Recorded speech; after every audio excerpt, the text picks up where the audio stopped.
नमस्कार, मैं हूं आपके साथ आस्था कौशिक। दिल्ली एनसीआर में पॉल्यूशन को लेकर सुप्रीम कोर्ट का बड़ा आदेश। दिल्ली एनसीआर में सभी स्कूल बंद किए जाएं, ये कहा सुप्रीम कोर्ट ने। बिना पूछे ग्रैब फोर नहीं हटानी है, सभी जरूरी कदम उठाए जाएं। सुप्रीम कोर्ट का सभी राज्यों को निगरानी टीम बनाने का आदेश। दिल्ली एनसीआर के 12वीं क्लास तक के सभी स्कूल बंद। दिल्ली एनसीआर में 10वीं 12वीं की भी ऑफलाइन क्लासेस बंद। दिल्ली एनसीआर में अब ऑनलाइन क्लासेस भी होंगी। दिल्ली एनसीआर में अब ऑनलाइन चलेंगे स्कूल। तो सुप्रीम कोर्ट ने ये बड़ा आदेश दिया है और साफ तौर पर सरकारों से कहा है कि ग्रैब फोर ना हटाया जाए। हर राज्य को एक निगरानी टीम बनानी चाहिए जो इस प्रदूषण के हालात पर नजर रखेगी। दिल्ली एनसीआर में सभी स्कूल्स जो हैं वो बंद किए जाएं, बिना पूछे ग्रैब फोर ना हटाया जाए, सभी जरूरी कदम उठाए जाएं, ये कहा सुप्रीम कोर्ट ने।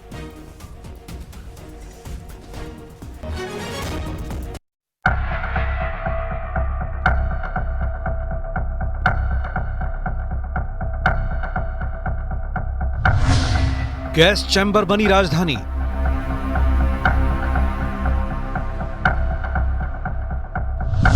दिल्ली में पॉल्यूशन का डेंजर लेवल।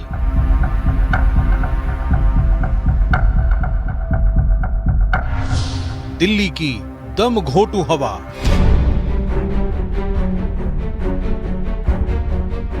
दिल्ली में प्रदूषण पिछले 6 दिनों से बेहद खतरनाक स्तर पर पहुंच गया है। आज राजधानी के कई इलाकों में AQI 500 के करीब पहुंच गया। प्रदूषण के चलते दिल्ली के कई इलाकों में धुंध छाई हुई है। अक्षरधाम, इंडिया गेट समेत कुछ इलाकों में विजिबिलिटी घटकर 100 मीटर से भी कम रह गई। दिल्ली एनसीआर में पॉल्यूशन बहुत ज्यादा बढ़ गया है और अगर दिल्ली की बात करें तो दिल्ली में इस वक्त एयर क्वालिटी इंडेक्स बेहद गंभीर श्रेणी में पहुंच चुका है। CPCB के मुताबिक दिल्ली का मौजूदा AQI 483 है, जो कि बेहद गंभीर श्रेणी में आता है। मेरी मौजूदगी इस वक्त अक्षरधाम फ्लाईओवर के ऊपर है और मैं यहां से आपको तस्वीरों के जरिए दिखाना चाहता हूं कि आखिर किस तरह से दिल्ली की इस वक्त सूरत हाल है। एक बार आप ज़रा अक्षरधाम मंदिर को देखने की कोशिश करिए, आपको कुछ नज़र नहीं आएगा सिवाय धुंध के, स्मॉग के।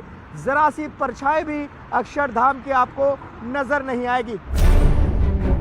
दिल्ली में प्रदूषण इतना खतरनाक है कि यहां ग्रैब 4 के तहत कई तरह की सख्त पाबंदियां लागू करनी पड़ी। ग्रैब 4 में कारखानों, निर्माण कार्यों और यातायात पर कड़ी पाबंदियां लगाई गई हैं। आज से दिल्ली में डीजल से चलने वाले ट्रकों की एंट्री बैन कर दी गई है। इसके साथ ही 10वीं और 12वीं को छोड़कर बाकी सभी क्लासेस ऑनलाइन चलाने की घोषणा की गई है। AQI जब सीवियर कैटेगरी में आती है तो ये आपके डायरेक्ट जो भी कांटेक्ट में ऑर्गन आ रहे हैं, आपकी आईज को, फेस को, स्किन को तो इफेक्ट करता है। साथ के साथ सबसे ज्यादा इफेक्ट ये आपके लंग्स को और हार्ट को करता है। सीवियर कैटेगरी के अंदर क्योंकि PM 2.5 भी बढ़ जाता है, PM 10 भी बढ़ जाता है और साथ के साथ जैसा कि एयर क्वालिटी के अंदर कई तरह की पॉइजनस गैसेस भी होती हैं। दिल्ली में पिछले कुछ दिनों के भीतर प्रदूषण का लेवल बहुत तेजी से बढ़ा है। पिछले 3 दिन में तो ये रॉकेट की रफ्तार से हाई हो गया।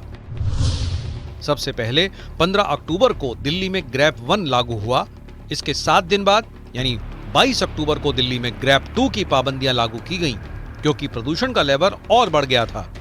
इसके पूरे 24 दिन बाद प्रदूषण का लेवल और अप हो गया और 15 नवंबर को ग्रैब 3 लागू हुआ और ठीक 3 दिन बाद, जी हां, सिर्फ 3 ही दिन के बाद प्रदूषण का लेवल इतनी तेजी से बढ़ा कि 3 दिन के भीतर ही ग्रैब 4 लागू करने की नौबत आ गई। ये दिल्ली एनसीआर है। दिल्ली एनसीआर का ये जो प्रदूषण स्तर है वो आप देख सकते हैं कि चारों तरफ ये जो धुआं है, यानी कि धुंध में लिपटी हुई जो दिल्ली और नोएडा की ये जो बॉर्डर है वो आप देख सकते हैं यहाँ पर। और लोगों को किस तरीके से इस धुंध भरी दिल्ली में, यानी कि गैस चैम्बर वाली दिल्ली में रहने के लिए उनकी मजबूरी है और इस मजबूरी के चलते, यानी गैस चैम्बर के चलते, तमाम तरीके की बीमारियां भी हो रही हैं। उधर दिल्ली में जहरीली हवा पर सियासत भी बेहिसाब हो रही है। बीजेपी ने प्रदूषण के लिए आम आदमी पार्टी को जिम्मेदार बताते हुए अरविंद केजरीवाल के खिलाफ मोर्चा खोल दिया है, जबकि दिल्ली के मुख्यमंत्री आतिशी ने इसके लिए बीजेपी शासित राज्यों पर दोष मढ़ दिया है। गोपाल राय से पूछना चाहता हूँ, आज ग्रैब 4 आपने लागू कर दिया, ग्रेप 1, ग्रेप 2, ग्रेप 3 के बाद भी पोल्यूशन नहीं रुक रहा है। इसका मतलब आपका जो डस्ट कंट्रोल सिस्टम है वो बुरी तरह से फेल है। सड़कों की रिपेयर नहीं हुई है। 40 लाख व्हीकल रोज सड़कों पर निकलते हैं, लेकिन गड्ढों के कारण उसमें पोल्यूशन मिट्टी इतनी होती है जिसकी वजह से PM 2.5 जनरेट होता है। आपको समझना पड़ेगा कि दिल्ली से पोल्यूशन को हटाना है तो डस्ट कंट्रोल करनी पड़ेगी। पंजाब के पराली को रोकने के लिए आपको पंजाब सरकार से कहना पड़ेगा। बच्चे सांस नहीं ले पा रहे हैं। छोटे छोटे बच्चों को सांस लेने के लिए स्टेरॉइड्स की जरूरत पड़ रही है, इनहेलर की जरूरत पड़ रही है। क्यों? इसलिए क्योंकि देश भर में पराली जल रही है। एक एक राज्य में, पंजाब, हरियाणा, मध्य प्रदेश, उत्तर प्रदेश, राजस्थान, आज हर जगह पराली जलाई जा रही है और केंद्र सरकार हाथ पे हाथ धरे बैठी हुई है। दिल्ली NCR गैस चैम्बर बन गया है। वायु प्रदूषण की वजह से दिल्ली NCR सीवियर प्लस की कैटेगरी में आ गया है। कई जगहों पर एयर क्वालिटी इंडेक्स का औसत 450 के पार पहुंच गया। यहाँ फॉग और स्मॉग की चादर दम घोट रही है, जिससे अब चिंता इस बात की होने लगी है कि कहीं दिल्ली दुनिया का सबसे प्रदूषित शहर ना बन जाए। 2 लड़कियों के हाई वोल्टेज हंगामे की तस्वीरें सामने आई हैं। एक लड़की पहले तो महिला पुलिस ऑफिसर को थप्पड़ मार देती है और फिर दूसरी लड़की ने छत से छलांग लगा दी। देखिए रिपोर्ट।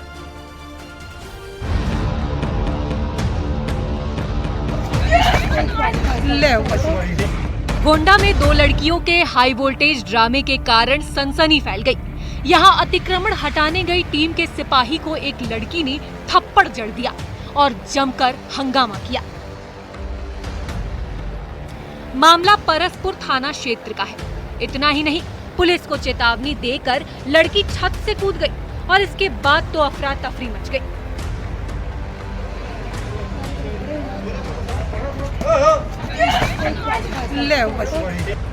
एकता सिंह और साधना सिंह नाम की 2 बहनों ने जमकर बवाल काटा। देखिए कैसे एक लड़की ने पहले दूसरी छत पर छलांग लगाई और फिर दूसरी युवती ने छत से नीचे छलांग लगा दी।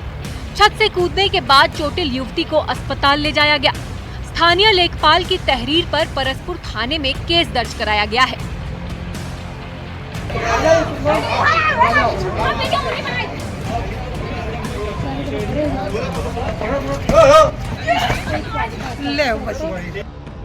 लेखपाल अवधेश चौबे ने आरोप लगाया कि स्थानीय निवासी रघुराज सिंह की बेटियां एकता और साधना सिंह ने परिक्रमा मार्ग से ट्रॉली हटाने पर विरोध शुरू कर दिया। आरोप है कि पुलिस कर्मियों पर ईंट पत्थर फेंकना शुरू कर दिया। मेरी जान से बड़ी जमीन हो चुकी है।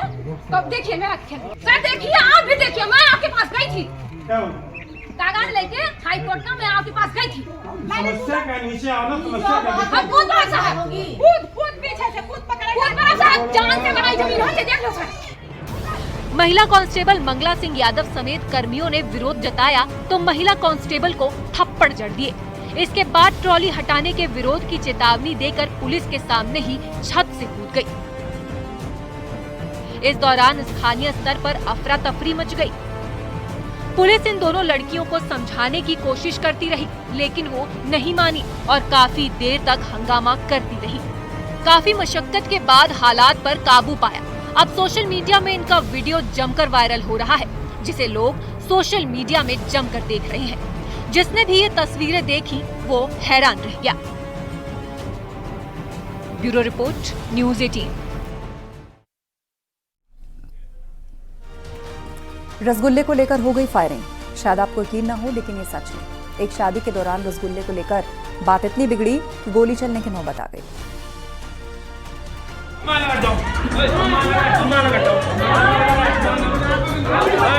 अलीगढ़ में एक शादी समारोह में रसगुल्ले पर इतना बवाल बढ़ गया कि नौबत मारपीट तक पहुंच गई।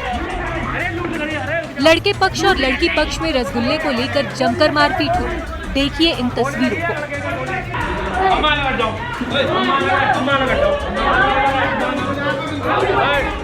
ये घमासान सिर्फ रसगुल्ले की वजह से हो रहा है। रसगुल्ले को लेकर मामला इतना बढ़ा कि मामला मारपीट और फायरिंग तक पहुंच गया। बवाल इतना बढ़ गया कि लड़की पक्ष के लोगों को खुद को कमरों में बंद कर जान बचानी पड़ी। इसके बाद हंगामे की खबर पुलिस को दी गई। मौके पर पहुंची पुलिस ने घायलों को अस्पताल में भर्ती कराया। इस घटना में 3 महिलाओं समेत कुल 10 लोग जख्मी हुए हैं। लड़की वालों का आरोप है कि लड़के पक्ष के लोगों ने 12 लाख रुपए लेकर सारी व्यवस्थाओं का जिम्मा अपने हाथों में रखा था। इसके बाद लड़की पक्ष के लोगों को रसगुल्ला देने से इनकार कर दिया गया, जिसके बाद विवाद बढ़ गया और जमकर मारपीट हुई। घटना मां गंगा देवी फार्म हाउस की है। खाने खावे में बेइज्जती करने लगे। लड़का पक्ष के लोग? हाँ, लड़का पक्ष के लोग बेइज्जती करने लगे तो लड़की रोमन लगी। इतने देर में तो गाली गपोचे करने लगे, सही गोली चल गई। लड़का बारे मांगते गोली चल गई। हम नहीं लाए भैया कछू, हम तो अपनी लड़की की वहां पर डार भी आए। पुलिस अब मामले की जांच में जुटी है और ये पता लगाने की कोशिश कर रही है कि क्या आरोप सही है। वहीं दूसरी ओर इस मामले में 10 लोग जख्मी हुए हैं। पुलिस घायल हुए लोगों के बयान दर्ज कर रही है। साथ ही सीसीटीवी फुटेज की मदद से पता लगाने की कोशिश हो रही है कि आखिर हंगामे की शुरुआत किसने की और मारपीट किसने की। अब तक दोनों पक्षों की तरफ से कोई तहरीर प्राप्त नहीं हुई है। देर रात एक फार्म हाउस में सगाई समारोह में काफी देर मारपीट हुई थी। दोनों पक्षों को शांत करा दिया गया है। जो लड़की पक्ष था वो खैर क्षेत्र का बताया जा रहा है। फिलहाल पूरे घटनाक्रम में 10 लोग घायल हुए हैं, जिसमें 3 महिलाएं 7 पुरुष हैं। सभी का इलाज जिला अस्पताल में कराया जा रहा है। देखने वाली बात यह होगी कि जो घायल हैं उनमें कईयों के सिर फटे हैं और गंभीर हालत में बताया डॉक्टर ने कि एक को जेएन मेडिकल कॉलेज रेफर किया है। अब कब तहरीर आती है और पुलिस फिर उसके बाद अपनी अग्रिम कार्रवाई कब करेगी। अलीगढ़ से न्यूज़ 18 रंजीत सिंह। और महत्वपूर्ण जानकारी की पहली पत्नी ही होगी पेंशन के हकदार। हाईकोर्ट ने एक अहम फैसला सुनाते हुए ये बड़ा आदेश दिया है कि अगर एक से ज्यादा आपत्ति होती है तो फिर पहली पत्नी ही हकदार होगी पेंशन की, दूसरी नहीं। देखिए रिपोर्ट।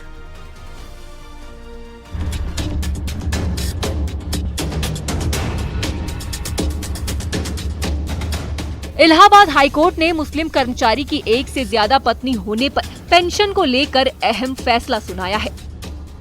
कोर्ट ने कहा कि ऐसे मामलों में पहली पत्नी ही पेंशन की हकदार है।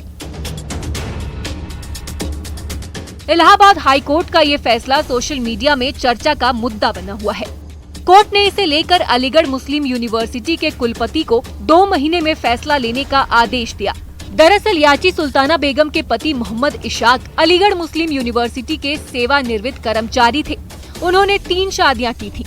दूसरी पत्नी की मौत हो गई है। मोहम्मद इशाक की मौत के बाद पारिवारिक पेंशन तीसरी पत्नी शादमा को मिलने लगी। पहली पत्नी सुल्ताना बेगम ने पेंशन के लिए एएमयू के कुलपति को पत्र लिखकर उसे पारिवारिक पेंशन देने की प्रार्थना की। सुनवाई नहीं होने पर उसने हाईकोर्ट में याचिका दाखिल की थी।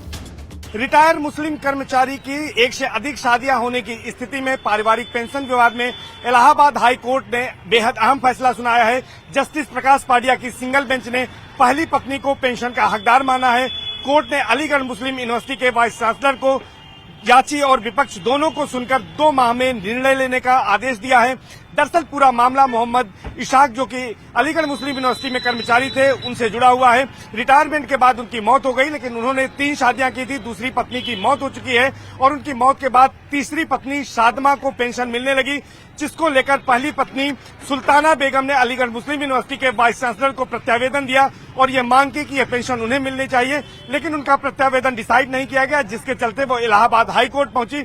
उनके अधिवक्ताओं ने कोर्ट में दलील पेश की कि गुवाहाटी हाईकोर्ट की फुल बेंच का एक फैसला है जिसमें कि मुस्त जुनफा बीबी बनाम मुस्त पद्मा बेगम का एक मामला है, जिसमें मुस्लिम लॉ के आधार पर पहली पत्नी को ही पेंशन का हकदार माना गया है।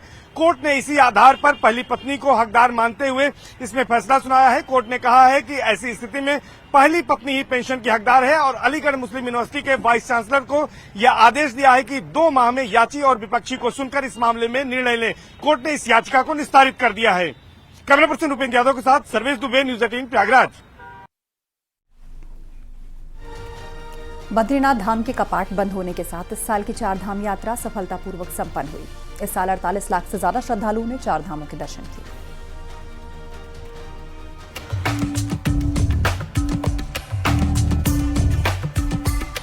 2 नवंबर को गंगोत्री धाम, 3 नवंबर को यमुनोत्री धाम और 3 नवंबर को ही केदारनाथ धाम के कपाट बंद होने के बाद रविवार को भगवान बद्री विशाल के कपाट भी शीतकाल के लिए बंद कर दिए गए। पूरे यात्रा सीजन में इस बार 14.5 लाख से अधिक श्रद्धालुओं ने भगवान बद्री विशाल के दर्शन किए। पिछले साल की अपेक्षा इस बार 4 धाम यात्रा 20 दिन कम चली, तो आपदा के कारण करीब 1 महीने तक केदारनाथ यात्रा भी ठप रही। इसका असर यात्रियों की कुल संख्या पर भी दिखाई दे रहा है। पिछले साल जहां 56 लाख से अधिक श्रद्धालु 4 धाम यात्रा पर आए, वही इस बार ये आंकड़ा 48 लाख के आसपास रहा। मुख्यमंत्री पुष्कर सिंह धामी का कहना है कि 4 धाम यात्रा यहाँ के लोगों की लाइफलाइन है। यात्रा सुव्यवस्थित चलती रहे, इसके लिए सरकार 4 धाम यात्रा प्राधिकरण बना रही है। यात्रा को और व्यवस्थित करने के लिए, यात्रा और अच्छी चले, क्योंकि यात्रा ये हमारे यहाँ की जो है लाइफलाइन है और हम यात्रा को सुव्यवस्थित करने के लिए यात्रा का प्राधिकरण भी बना रहे हैं और यात्रा प्राधिकरण हमारा काम करेगा जिससे कि यात्रा सुव्यवस्थित हो, सुरक्षित हो और यहाँ के लोगों को उस यात्रा के कारण से जो आर्थिकी है, व्यापार चलता है, वो और अच्छा हो। इस वर्ष हमारी जो 4 धाम यात्रा रही है उसमें लगभग 48 लाख से अधिक तीर्थयात्री श्रद्धालु हमारे धामों में पहुंचे हैं। इस वर्ष जो श्रद्धालुओं की, तीर्थयात्रियों की प्रतिदिन जो संख्या रही वो गत वर्ष के मुकाबले अधिक रही है और आप ये भी जानते हैं कि इस वर्ष मानसून के सीजन में काफ़ी वर्षा भी हुई है, उसके कारण मार्ग भी बाधित होते रहे। बहरहाल शीतकाल के लिए भले ही 4 धामों के कपाट बंद हो चुके हों, लेकिन अब 4 धामों के शीतकालीन प्रवास स्थलों पर शीतकाल में भी दर्शन कर सकते हैं। शीतकाल के 6 महीने जहां यमुनोत्री की डोली खरसाली, गंगोत्री की डोली मुखवा में रहेगी, तो भगवान केदारनाथ की पंचमुखी डोली ऊखीमठ और भगवान बद्री विशाल की डोली जोशीमठ में विराजमान रहेगी। न्यूज़ 18 के लिए देहरादून से सुनील नप्रभात की रिपोर्ट। छुट्टी के दिन लोग आराम फरमाते हैं, छुट्टी के दिन घर के जरूरी काम लोग निपटाते हैं। आम आदमी हो या फिर अधिकारी, छुट्टी सभी को अच्छी लगती है। नीमच की एडीएम मैडम ने भी छुट्टी का पूरा फायदा उठाया है। अपनी छुट्टी के दिन ऑन ड्यूटी पुलिस जवानों को बुलाया और उनसे अपना खटिया बनवाया है। देखिए जरा एडीएम मैडम कैसे अपनी छुट्टी का सदुपयोग करती नजर आई। छुट्टी का हम लोग उपयोग कर रहे हैं और आज मैं इनकी सबकी मदद के साथ मेरी छुट्टियां को भर रही हूँ। आपको आता है बनाना, जरूर बताइए। मैडम छुट्टी का उपयोग कर रही हैं, करना भी चाहिए, लेकिन अपनी छुट्टी के चक्कर में मैडम इन जवानों को इनकी ड्यूटी नहीं करने दे रही हैं। देखिए जरा, खाकी खटिया की बुनाई में जुटी है। लॉ एंड ऑर्डर में भले ही ढिलाई हो जाए, लेकिन खटिया की बुनाई टाइट होनी चाहिए। छुट्टी का हम लोग उपयोग कर रहे हैं और आज मैं इनकी सबकी मदद के साथ मेरी छुट्टियां को भर रही हूँ। आपको आता है बनाना, जरूर बताइए। इन जवानों को भी देखिए, खाट बुनने की कला में एकदम माहिर है। आखिर करें भी क्या, जनता की गुहार भले ही अनसुनी कर दी जाए। मैडम ने मदद मांगी है, मना कैसे कर सकती हैं? छुट्टियां को भर रही हूँ। आपको आता है बनाना, जरूर बताइए। मैडम भी कोई आम महिला नहीं, एडीएम है। नीमच की एडीएम लक्ष्मी गामड़। छुट्टी के दिन मैडम ने कुछ नया करने की ठानी। इन्होंने अपनी शक्तियों का उपयोग करते हुए छुट्टी का सदुपयोग किया। पुलिस के 2 जवानों को खटिया की बुनाई में लगा दिया। इतना ही नहीं, मैडम ने इसका वीडियो भी बनाया। औरों को भी छुट्टी के उपयोग का संदेश दिया। सोशल मीडिया पर एडीएम ने वीडियो पोस्ट किया है। छुट्टी का हम लोग उपयोग कर रहे हैं और आज मैं इनकी सबकी मदद के साथ मेरी छुट्टियां को भर रही हूँ। आपको आता है बनाना, जरूर बताइए।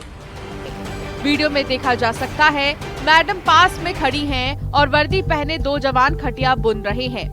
अगर इन जवानों की भी छुट्टी रहती तो कोई बात नहीं थी, लेकिन इन्होंने वर्दी पहन रखी है, यानी ऑन ड्यूटी हैं और इनकी ड्यूटी अपराध पर लगाम लगाने की है, लेकिन ये खटिया की बुनाई में जुटे हैं। प्रदेश को अपराध मुक्त बनाने की जगह खटिया बुना जा रहा है। मदद के साथ मेरी छुट्टियां को भर रही हूँ। आपको आता है बनाना, जरूर बताइए।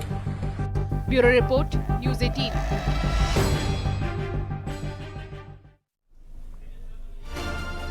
और रुकेंगे एक ब्रेक के लिए। खबरों का